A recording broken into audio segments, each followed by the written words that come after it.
잠깐 기도하겠습니다. 하나님, 부족한 종이 섰습니다. 생각과 성대까지 다스려 주셔서 은혜로운 시간 되게 만들어 주옵소서. 예수님 이름으로 기도합니다. 아멘.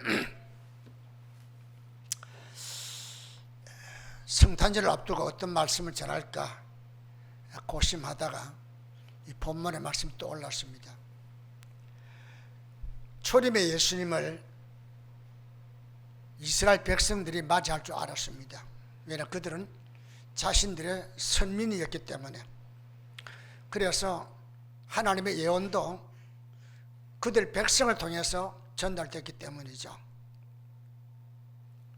그런데 선민이기 때문에 특권을 누린다 그렇게 자신했는데, 결국 예수님이 이 땅에 오셨을 때에 그들은 예수님을 직접 영접하지 못하고, 뜻밖에도 동방에서 별을 연구했던 박사들이 별의 인도를 받고 베들레헴까지 와서 예수님을 만나고 경배하고 새롭게 변화되는 그런 삶을 살게 된 걸 보면서 장차 예수님이 재림할 겁니다. 이 초림에 예수님을 맞이했던 동방 박사들의 삶이 어쩌면 재림을 맞이할 우리의 신앙생활이었지 않겠나 하는 그런 생각이 들어서 이 말씀을 통해서 아기 예수를 만나 경배한 박사들의 그 믿음이 여러분과 내 믿음이 되었으면 좋겠다는 그런 생각을 하게 됩니다. 일찍 이스라엘 백성들은 선택을 받았습니다. 하나님의 역사가 이스라엘 백성들이 아만리에 알려졌고 또 말씀하시기 때문에 그 예언을 받았던 그들은 그 사실이 성취된다는 그런 확신을 가지고 살았습니다. 포로된 자에게는 자유를, 눈먼 자에게는 포기함을 주고 가난한 자에게는 기쁨의 소식이 된다. 무엇이 메시아가 이 땅에 태어날 때에 라는 그런 언약의 말씀을 이스라엘 백성들이 받았습니다. 그럴 뿐만 아니라 죄의 종로로 타고 있는 그 전 인류가 강대국의 침략으로 말미암아 자유와 주권을 상실한 유대 민족에 있어서는 이와 같은 말씀이 가장 절실하고 큰 위로가 되고 소망이 되는 그런 말씀이었습니다. 그래서 그들은 틀림없이 메시아가 이 땅에 오실 때는 자기들이 먼저 그 메시아를 만날 것이라 그렇게 확신했지만은 오늘 본문에 보면은 뜻밖에도 동방에 박사들이 메시아를 먼저 만나 영접하고 경배하고 예물을 드리고 또 새로운 인생길로 출발하는 그런 모습을 보게 됩니다. 자, 동방 박사들이 어떻게 해서 이와 같이 메시아가 올 것을 그들이 짐작하고 준비하며 살았을까요? 민수기 24장 17절에 보니까 한 별이 야곱에서 나오며 라는 그런 예언이 이미 오래전에 나타났습니다. 그래서 그 예언대로 성취될 것을 믿었습니다.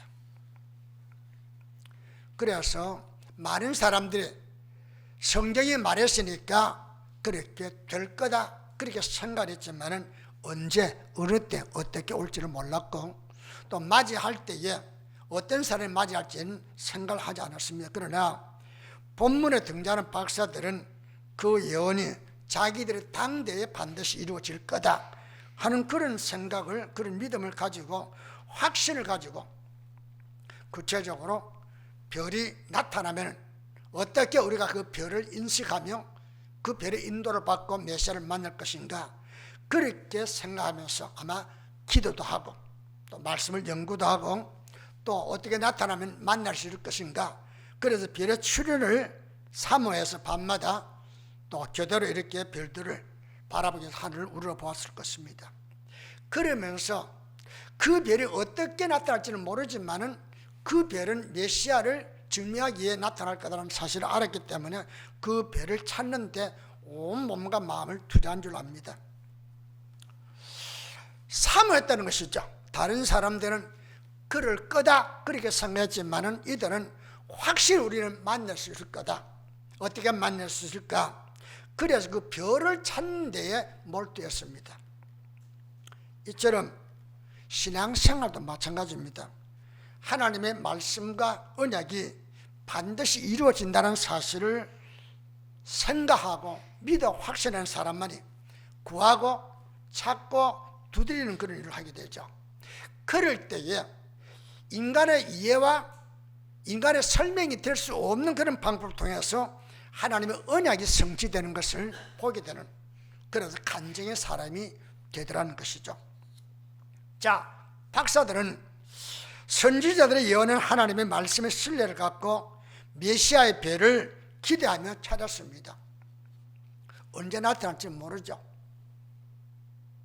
그러니까 교대기도로 아마 성경에는 몇 사람이라는 말은 안 나오지만 대부분 생각하기를 박사들이라고 이렇게 복수를 썼으니까 두 사람 혹은 세 사람, 그런데 세 가지 예물을 보니까 아마 세 사람이 등장하지 않았겠나. 그래서 보통 우리가 알기를 박사 세 사람이 나타난다 이렇게 말합니다. 그런데 이 박사 세 사람이라 한다면 이 박사 세 사람이 아마 밤에 돌아가면서 별이 나타나는 것을 아마 주시해서 찾았을 거예요. 그러던 어느 날 이상한 별이 나타났습니다. 아마 밝기가 달랐을 거예요. 그죠? 그리고 아마 멀리 있는 게 아니라 가깝게 다가왔을 겁니다. 그 별이 반짝이니까 이 박사들의 생각하기를 틀림없이 이 별은 하나님께서 우리에게 메시아가 태어난 사실을 알리는 그런 별이라 그렇게 믿게 된 줄 압니다. 그런데 상상으로 됩니까? 내가 믿으려 믿어집니까?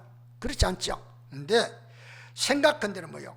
하나님의 성령께서 그들로 하여금 믿도록 감화와 감동을 주었다 이렇게 믿어집니다. 일반적으로 본다면은 그럼 뭐 어떤 이성이 지나가구나 이렇게 생각했을 거예요. 그죠? 그런데 그들은 그러지 않고 틀림없이 하나님께서 보내실 그 별일 거다 그렇게 생각했던 것은 뭐예요? 하나님께서 그들에게 그런 믿음을 주었기 때문이죠. 자, 분명히 그들은 나중에 헤로당에게 이렇게 말하죠. 동방에서 그의 별을 보고 그랬습니다. 그의 별을 보고 여기까지 왔다 그랬습니다. 그 중간에 어떤 사람 만났다는 이야기는 안 하죠. 그렇다면 그들은 처음부터 뭐요? 그 별이 등장했을 때 그의 별, 메시아를 소개하는 그런 별로 믿었던 것이죠. 그럼 이들이 어떻게 그 별을 만나게 됐어요? 여러분, 별은 언제 볼 수 있습니까? 낮에 역시 별은 빛납니다. 그러는데 낮에는 태양빛 때문에 못 보죠. 언제 보면 밤에 봐야죠. 그리고 별을 보게 되는 사람은 뭐요?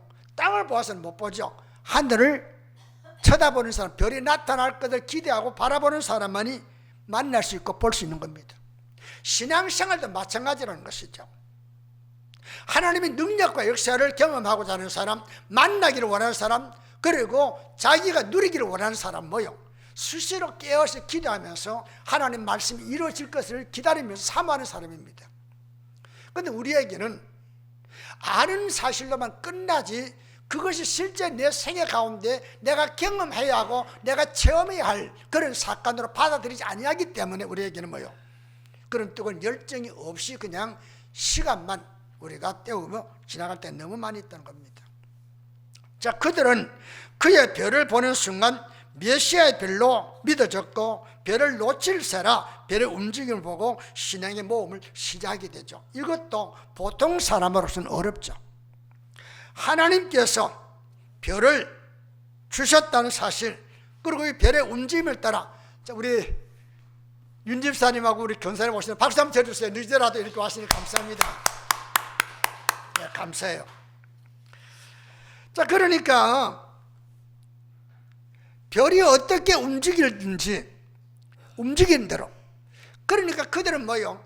일단 별의 인도를 받으려면 자기 의지, 자기 신념, 자기 생각, 자기 계획, 자기 편리함을 다 포기해야죠. 별이 어디로 뛸지 모르니까, 그죠? 별에 이끌림 받고 신앙생활 합니다. 여러분, 우리도 마찬가지죠. 우리도 하나님 말씀에 의지해서 나가야 됩니다. 그죠? 그런데 때때로 우리는 뭐요? 하나님 말씀은 그렇지만은 나는 편한 대로 내가 생각하기에 이해가 되고 설명되는 그런 부분을 나는 따르겠다 이렇게 생각합니다. 그죠? 그런데 신앙은 그렇지 않아요. 그래서 예수님께서 말씀하기를 넓은 길로 가지 말고 좁은 길로 가라. 생명의 길은 협잡하고 좁다 그랬습니다. 여러분, 신앙은 좁은 문입니다. 단체 입장이 안 됩니다. 나 개인이 통과할 문제라는 것이죠. 아내가 믿는다고 해서 남편이 구원받는 게 아닙니다. 역시 각자가 믿어야 되는 것처럼 신앙은 그렇습니다. 그런데 오늘날 많은 사람들이 우리가 신앙생활 할 때에 하나님 방법보다는 내 인간적인 방법, 세상에 흔히들 이야기하고 제시하고 있는 그 방법을 쫓아가려고 하니까 신앙이 항상 탈선하게 된다는 것이죠. 하나님은 사모하는 자에게 당신의 성령을 보내주시고 사모하는 자에게 말씀을 깨닫게 만들어서 그 말씀을 신뢰하고 그리고 믿고 순종하게 만들어 간다는 것이죠. 여러분과 내가 사모하는 마음을 가려야 됩니다. 근데 우리는 사모하지 않습니다. 요즘 점점 들어가는 게 뭐예요? 주일날 예배 딱 낮에 한번 드리고 그게 끝이잖아요. 오후 예배도 없고 수요 예배도 없고 구역 예배도 더구나 없어지게 되고 새벽 예배도 없다 보니까 일주일 내내 세상 이야기만 듣고 있는 내가 주일날 한 번 나와도 교회에서 말씀 듣는다, 그것이 내 마음에 자리 잡는다, 어림이 없는 이야기죠. 그런데 우리는 그렇게 될 수 있는 줄로 잘못된 생각을 갖고 있습니다. 그러니까 신앙은 뭐요? 항상 중단된 상태지 성장하지 못하는 거예요. 어쩌면 중단된 게 아니라 더 아래로 내려가 버리는 그런 자리에 이를 때가 많이 있잖아요. 그러니까 항상 우리는 뭐요? 사모해야 됩니다. 그러니까 우리가 사모하지 못할 때는 하나님 내게 갈증을 주세요. 사람이 마셔야 할 때 마실 수가 없고 내가 배고플 때 먹을 수 없다고 하는 그 병든 사람이잖아요. 신앙생활에도 갈증이 없고 사모하는 마음이 없다면 그거는 뭐요? 이미 내가 병들어 간다는 증거입니다. 아모스 3장 7절에 보니까 하나님께서는 자기가 하시고자 하시는 일을 자기 종에게 알리지 않고는 결코 행하심이 없느니라 그렇게 말씀했습니다. 이 말은 뭐요? 하나님께서는 자기가 하고자 하는 일을 자기의 사랑하는 종들에게 반드시 알린단 말입니다. 그러니까 여러분과 내가 하나님의 사랑받는 자들을 한다면 여러분과 내가 사모하고 찾고 두드리고 하면 반드시 뭐요? 하나님 우리에게 그를 일려줄 수 있다, 그런 이야기죠. 그러니까 말씀대로 언약을 신뢰하는 자에게 하나님 자기를 드러내 주시는 겁니다. 우리가 듣습니다. 듣는데 깨달지 못하잖아요. 우리가 보지요. 보지만은 뭐요? 우리가 그걸 보지 알 수 없습니다. 그러니까 우리 눈이 열리고 우리 귀가 열리고 우리 마음이 열릴 때 뭐요? 조금 전까지 우리가 전혀 깨달지 못했던 거, 보지 못했던 부분이 보여진단 말입니다. 그래서 우리가 알게 되고 그렇게 해서 우리가 믿을 수 있다는 것이죠. 그러니까 계속해서 별의 인도를 받고 지금 이제 박사들은 갑니다. 그들이 지식이 없어요? 아니에요. 남다른 지식입니다. 천문학을 연구하는 사람들이니까. 그렇지만은 그들은 지식은 뒤로 미루고 뭐요? 별의 인도를 받습니다. 그런데 가다가 무슨 생각이 듭니까? 인간적인 생각이 들죠. 자, 별의 인도를 받고 그들이 지금 왔으면 어디까지 왔습니까? 머나먼 페르시아, 요즘으로 말하면 이란이죠. 이란에서 예루살렘까지 왔으니까 엄청난 먼 길을 며칠 걸려서 왔을 겁니다. 그런데 오다가 보니까 뭐요? 별의 인도를 받고 왔는데 어렵소. 별이 예루살렘을 앞에 두고 예루살렘을 들어가지 않고 예루살렘을 비껴간답니다.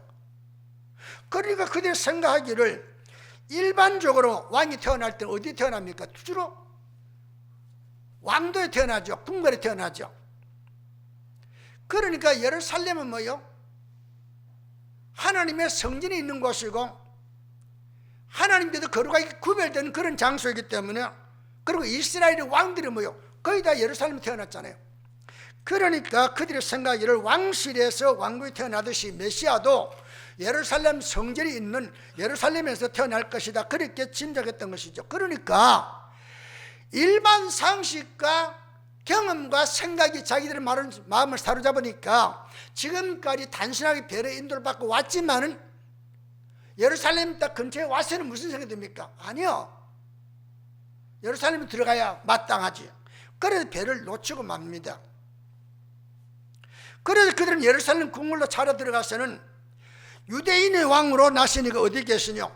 우리가 동방에서 그의 별을 보고 그에게 경배하러 왔노라고 헤로당에게 이렇게 제시합니다. 왕이요, 메시아가 태어났습니다. 나는 예루살렘에 태어난 줄 믿고 왔는데 어디 계십니까? 하고 이렇게 물으니까 헤로당이 깜짝 놀라죠. 내가 왕인데. 또다시 유대인의 왕으로 태어나는 이가 있다고 한다면 나의 대적자다 이거죠. 그러면서 예루살렘에 소동을 줍니다. 자, 우리는 여기서 우리가 믿음의 순례길을 행하는 도중에 우리가 자주자주 믿음을 잃어버리는 경우는 어떤 경우입니까? 하나님 말씀을 액면 그대로 믿고 따르기는 너무 모험이란 말입니다. 이해가 안 되죠. 설명도 안 되죠. 보통 사람들은 그렇게 살아가지 않거든요. 그러니까 나만 특별히 그 길로 간다는 것 자체가 남으로부터 조롱받을 수 있고 나중에는 뭐요? 부끄러움을 당할 수 있다 생각하니까 일단 그 일에 머뭇거리게 되죠. 그러면 무슨 생각이 듭니까? 인간의 생각이 나를 사로잡게 되는 것이죠. 그래서 순례 중에 믿음을 잃어버리고 시행착오를 하게 되었습니다. 어디로? 왕 헤롯 들어간 거죠. 결국 그 일로 인해서 물론 성경이 예언되었습니다마는 베들레헴의 그 당시에 2살 미만의 남자애는 다 학살당하는 그런 불행의 빌미를 제공하고 말죠. 왜 그랬어요? 그들이 그냥 예루살렘 들어가지 않고 별의 인도를 받고 베들레헴까지 왔다면 그런 소동은 일어나지 않았을 거예요. 그죠? 그런데 그들은 상식과 경험, 선임과 편견 여기에 마음을 빼앗긴 나머지 믿음을 저버린 결과가 결국 좋지 못한 그런 아픔을 남기고 말았다는 것이죠. 오늘 많은 사람들이 왜 실패합니까? 하나님 말씀대로 첫 출발은 잘했습니다. 그런데 가다가 실패한 이유가 뭡니까?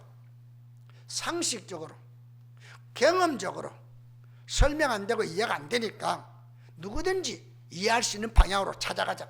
그러다가 그게 또 틀렸다고 말할 수 없고 잘못됐다고 말할 수 없지만 그러다가 순수한 신앙을 잃어버리고 세상과 타협하는 그런 자리에 이르게 되다는 것이죠. 자, 그래서 박사들은 잘못을 깨닫게 됩니다. 그 자리에서. 그래서 그들이 되돌았습니다. 그리고 별을 놓친 그 장소로 다시 돌아오니까 뭐요? 그 별이 여전히 그 자리에서 빛을 발하고 있죠. 그의 별을 만나게 됩니다. 그래서 계속해서 인도를 받게 되죠. 10절에 보니까 그들이 별을 보고 매우 크게 기뻐하더라 하는 말씀이 있습니다. 뭘 기뻐했다는 겁니까?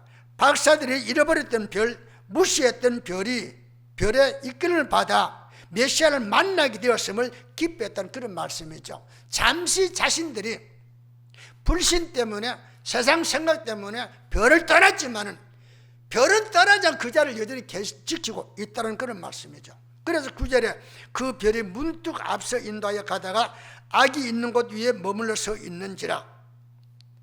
별은 박사들로부터 무시당했습니다. 그죠? 그럼 만약 여러분 내가 별과 같은 존재를 한다면 세상에 지금까지 그 먼 길을 나 따라 여기까지 왔는데 여기 지금 베들레헴에서 여기서 예루살렘 베들레헴까지 얼마 된다고 이제 와서 나를 버리느냐 이럴 수 있지 않겠어요? 그런데 그 별은 뭐요? 여전히 박사들이 자기를 배신하고 떠나가도 그 자리를 비치고 있습니다. 이게 뭐예요? 이게 하나님의 사랑이라는 것이죠. 별은 박사들로부터 무시당했지만 여전히 그 장소에 머물러 있었고 변함없이 그들을 인도하여 베들레헴까지 와서는 소리도 없이 조용히 사라지고 맙니다. 우리 신앙생활에 우리도 이 박사들처럼 이런 잘못을 저질 때 참 많이 있습니다.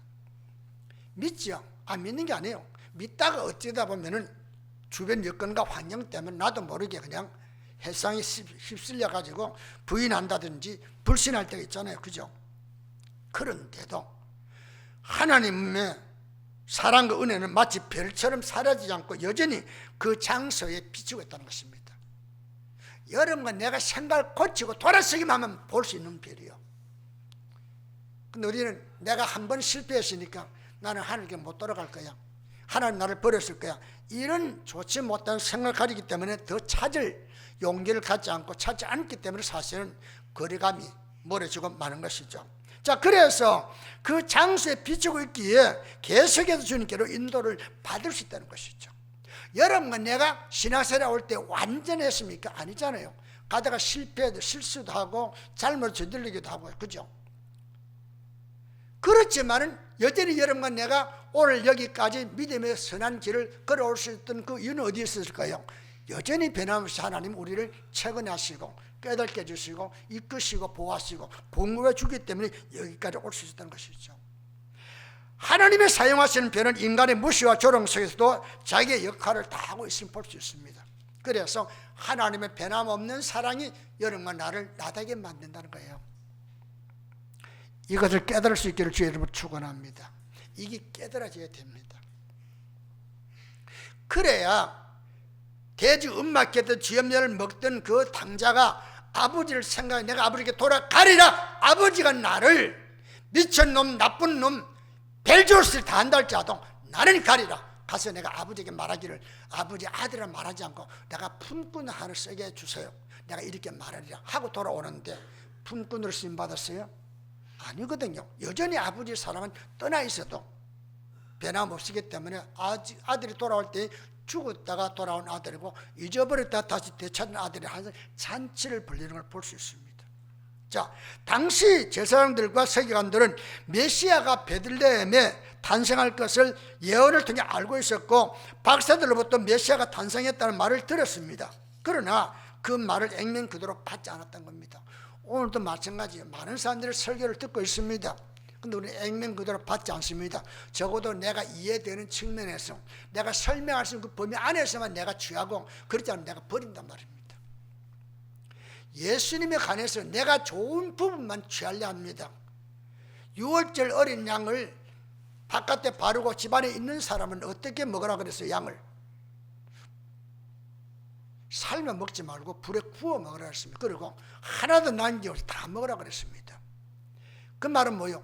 먹기에 좋은 부위가 있습니다. 먹기가 정말 귀찮고 잘 씹히지 않는 그런 부위도 있을 거예요. 그런데 다 먹으라는 거예요. 여러분, 예수님에 관한 것은 좋든 나쁘든 다 취해야 됩니다. 내가 부분적으로만 취하면 그 신앙은 잘못된 길로 간다는 것이죠. 오늘날 많은 사람들 그래서 이단이 되고 잘못되는 거예요.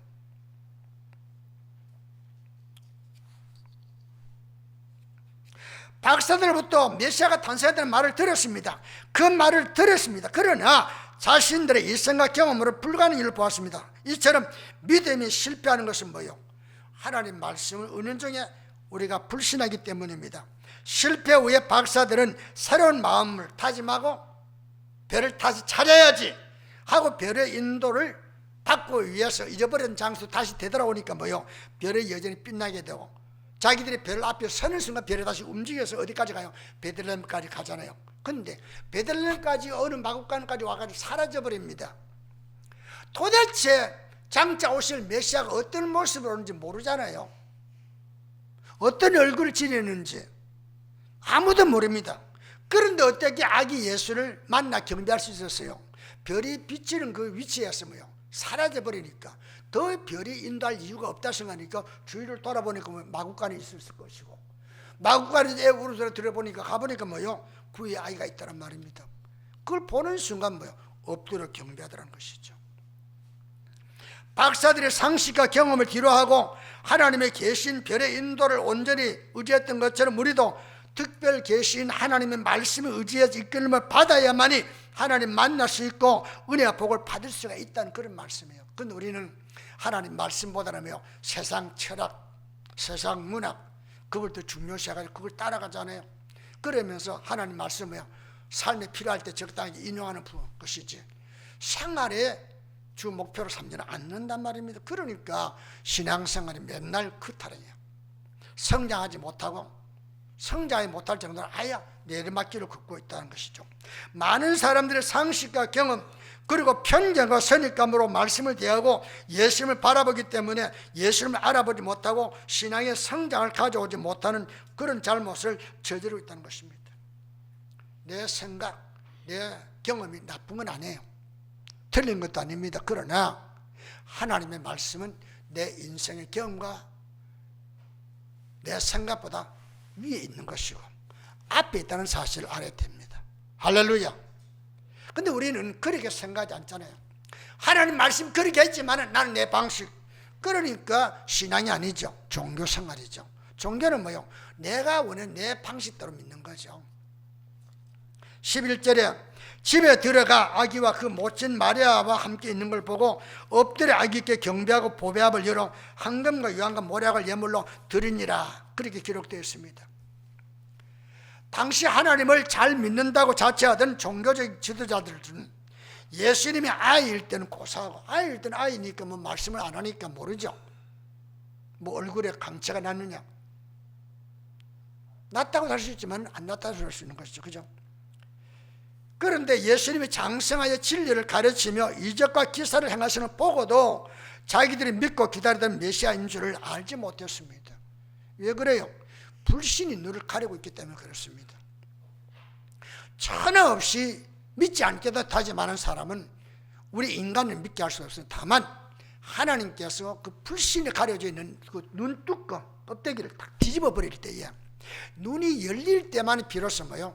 자기 실체를 보고 하늘의 세계를 보면서 믿음이 들어가게 되는 것이죠. 그런데 박사들의 강보에 쌓여서 누인 아기 예수를 보는 순간, 아기가 내가 장차 너를 위해 십자가에 못 박혀 죽을 예수다 그렇게 말했겠어요?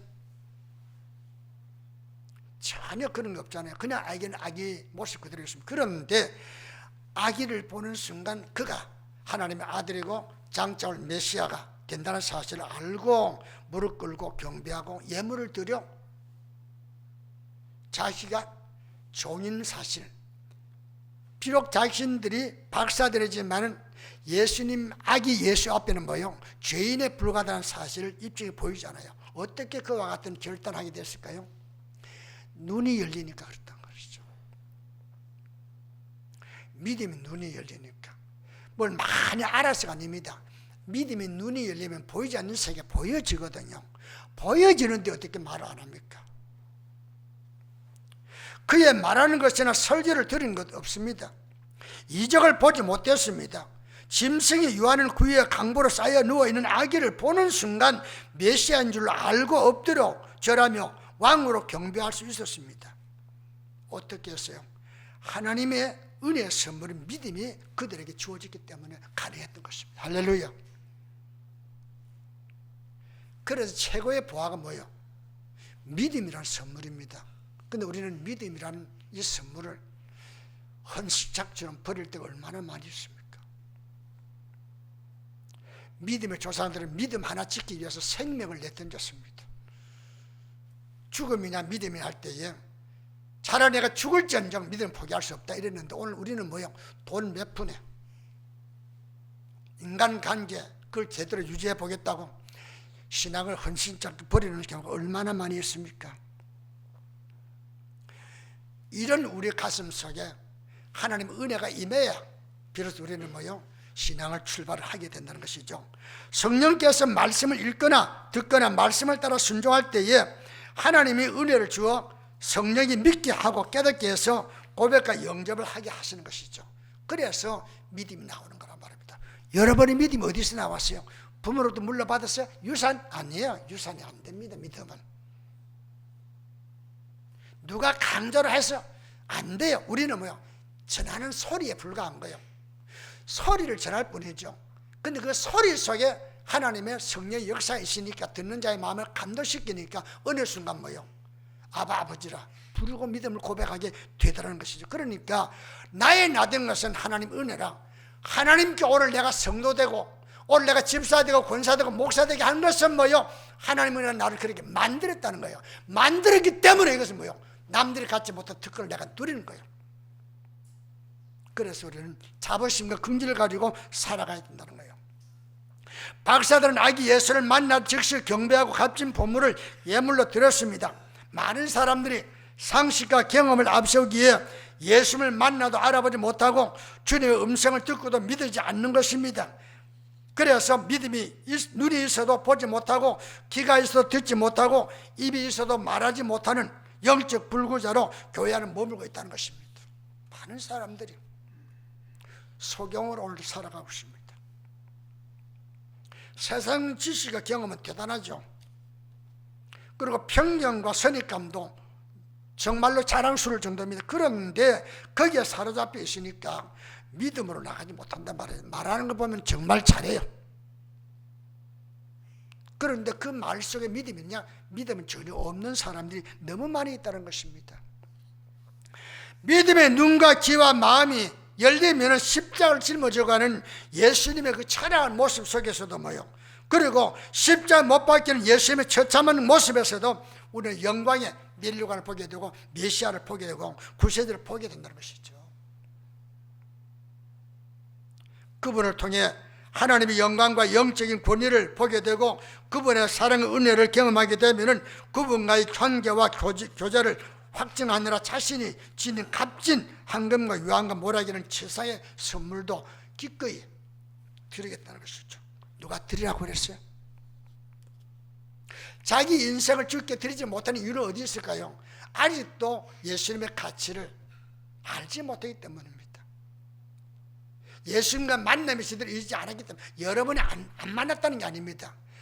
만났겠지만 그 가치를 아직도 모르기 때문에 그럴 수 있다는 것이죠. 오늘도 신앙의 중요성을 깨닫지 못하고 곁길로 가는 사람들이 왜 그럴까요? 신앙이 얼마나 대단한지, 예수님이 얼마나 귀한지 그걸 모르기 때문이라는 것이죠. 자, 그들이 예물을 드리는 것은 누가 시켜서 한 게 아니잖아요. 누가 드려서 든 게 아니에요. 자기 아내부터 뭐요? 저분이 지금은 아기지만은 저분이 나를 위해 십자가에 못 박혀 죽을 예수님이라. 그러니까 왕에게 신하로서 내가 무언가 선물해야 되겠다. 그래서 그들이 가지고 있는 황금과 유황과 모략을 드리더란 말입니다. 이렇게 예수를 만난 사람은 뭐요? 자기의 가장 일생도, 재물도, 재능도, 건강도 다 죽기를 드리는 거예요. 이게 자연스러운 경배의 모습이라는 거예요. 왜 우리가 예배 시간에 자연스러운 이 경배의 모습을 제대로 지니지 못하고 있습니까? 그것은 뭐예요? 아직도 우리의 마음속에 주님과의 접촉이 제대로 안 되고 있기 때문에 그렇다. 그런 이야기죠. 그게 안타깝다는 겁니다. 12절에 꿈에 헤로데게로 돌아가지 말라 지시하심을 받아 다른 길로 고국에 돌아가니라 이렇게 기록되어 있습니다. 박사들이 헤로드 왕을 만났을 때 헤로드 왕이 뭐라 그럽니까? 너희가 가서 경배하고 난 뒤에 와서 나에게 그 사실을 알려다고 그럼 내가 가서 그를 경배하리라 그렇게 했습니다. 근데 헤로드 왕은 왜 그랬을까요? 만약에 그가 실제로 왕으로 왔다면 내가 그를 처단하겠다는 그런 야욕을 갖고 있었던 것이죠. 그런데 아기 예수께 예물을 드리고 왕으로서 신하로서 경배 끝나고 난 뒤에 환상 중에 음성이 들려왔죠. 헤로당이 돌아가지 말고 다른 길로 가라. 주의 음성을 듣고 박사들은 헤로당의 어명도 명령도 어기고 다른 길로 가는 그런 모험을 선택합니다. 여러분, 그 지금 나라가 어디입니까? 유대 나라입니다. 그들이 말을 타고 간다 할지라도 유대를 벗어날 수 없어요. 그런데 어명을 어겼다는 것은 죽음을 초래할 수 있는 일입니다. 그런데도 그들은 새로운 길로 가라는 게 새로운 길로 가더란 말입니다. 왜 예수 믿고 난 뒤에 변화가 일어납니까? 예수님이 만왕의 왕으로서 나의 군주가 되기 때문에 나는 예수님의 신하이기 때문에 예수님의 명령을 따라가야 할 책임이 있다고 생각하니까 나도 어명을 받고 하나님의 어명을 받은 대로 따라가는 것이죠. 그래서 예수 그리스도를 만난 사람은 그리고 예수의 주의 음성을 듣는 사람은 이전의 삶의 방식을 버리게 되는 거예요. 전에는 세상 율법, 세상의 법에 의해서 내가 살아왔습니다. 그렇다 해서 세상 법을 버리라는 그 이야기가 아니라 그 세상 법보다 더 위에 있는 게 하나님 법이고 하나님 말씀이라는 것이죠. 그래서 말씀과 성령의 인도를 받고 새로운 길로 가는 것, 이게 거듭난 자의 삶이라는 거예요. 여러분, 내가 예수를 만나면 예수를 만나기 전 BC와 예수를 만나고 난 뒤 AD로 나누어지는 겁니다. 근데 내 인생에 예수를 만나고 난 뒤에도 한 번도 삶의 변화가 없다고 한다면 아직도 그 사람은 예수님과 간 적 없는 사람이라는 것이죠. 내 입술로서는 예수님을 이야기하고 있지만은 내 삶은 예수님으로 인해서 영향을 받지는 않았다, 그 이야기예요. 그럼 나는 언제면 나는 항상 BC에 사는 거예요. 예수님 오기 전의 삶이라는 것이죠. 내가 예수를 만나고 예수 만난 후의 삶은 예수로 말미암아 변화된 그런 삶을 살게 되는 거예요. 사랑하는 성도 여러분, 성탄절 다가옵니다. 매년 우리는 이 행사를 합니다. 우리는 기쁘다 구주 오셨네 만백성 맞으라 그리고 찬송 부릅니다. 그런데 실제로 내가 믿는 예수님은 내 마음에 어디에 자리 잡고 있는지를 한 번도 생각하지 못하고 그런 찬송만 부르기도 있습니다. 그 사실을 예수님께서 보신다면 어떻게 될까? 그렇게 생각해 본 일이 있습니까? 사랑하는 성도 여러분, 자신의 삶이 AD와 BC로 나누어지는 그 삶을 여러분 가져야 합니다. 그래야만 장차 오실 예수를 맞이할 수 있는 마음의 준비가 되어 있는 사람이라는 것이죠. 그게 안 되는 사람은 먼저 거듭나야 되는 겁니다. 여러분의 생애가 예수님을 만난 이후의 삶으로 바뀌어지는, 그래서 삶의 자체가 예수님 만나기 전하고 예수를 만나고 나면 삶이 달라지는 그런 삶의 자체를 남길 수 있는 그런 계기를 이번 성탄절을 통해서 여러분이 경험할 수 있기를 주의 이름으로 축원합니다. 기도합니다. 하나님, 박사들이 예수를 만나기 위해서 별의 인도를 받고 왔습니다. 그러다가 인간의 생각과 경험에 의존해서 별을 놓치고 예루살렘에 들어가서 헤로드 왕에게 메시아가 탄생했는데 어디에 태어났는지 묻는 순간 그들은 베들레헴의 2살 미만 아이를 죽이는 그런 불행의 빌미를 제공하고 다시 잘못을 깨닫고 나와서 별의 인도를 받는 순간 베들레헴까지 와서 아기를 만나 경배하고 귀한 예물을 드리면서 왕으로 섬길 수 있었습니다. 그리고 그들은 하나님의 음성을 듣는 대로 새로운 길로 출발하는 그런 삶을 살았습니다. 오늘 우리도 주의 음성을 듣고 주의 배에 인도를 받아 하나님께서 원하시는 그런 길로 나아갈 뿐만 아니라 하나님께서 원하시는 그런 삶의 발자취를 남길 수 있는 저들 꼭 될 수 있도록 은혜를 베풀어 주옵소서. 예수님 이름으로 기도합니다. 아멘.